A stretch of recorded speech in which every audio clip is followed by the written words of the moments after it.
Newsline Business is brought to you by Solar Dynamics.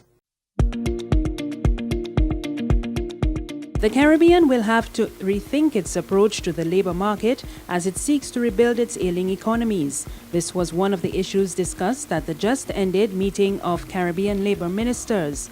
Director General of the International Labour Organization, Ryder, says changing trends can no longer be ignored. One of the issues which has been discussed, I think, more probably than any other in our meeting here in the last 2 days has been about the issue of skills development and the notion of lifelong learning.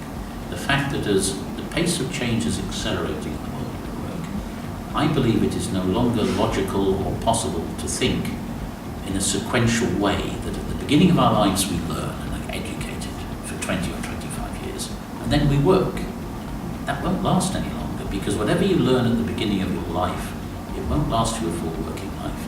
So we have to put in place mechanisms of retraining, reskilling throughout working lives.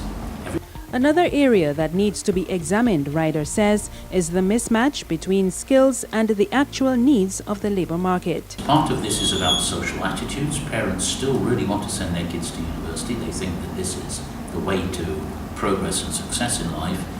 And often young people don't read the labour market signals. They don't make their educational choices in the light of a reasonable reading of what the labour market is telling them, that you would be better off being a carpenter than a philosopher. This doesn't happen all the time.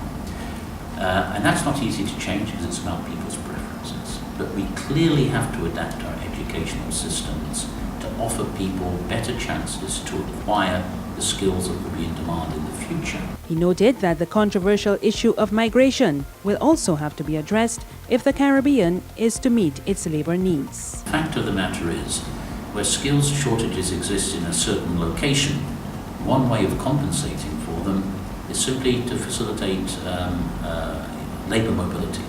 And that could be within the CARICOM region, and I know there's a big debate about that going on, or it could be on the global level. And here is one of the paradoxes of our time, and we're seeing it across the world. At a time when the economic case for more liberal migration has never been stronger, we would all benefit from more in economic terms, from more liberal permissive migration regimes. The political and social obstacles to migration seem to be growing. Mary-Claire Williams, Newsline Business. Newsline Business was brought to you by Solar Dynamics. When we were building in 1984, we decided to get the solar water heater. We use it up to this morning. From my home, you get rain 2 days and I still get hot water. I've had it for 30 years and I have no problems with it up to this day. All I can say is that anyone who wishes to have a system, try Solar Dynamics. Solar Dynamics water heater systems are now right through the Caribbean.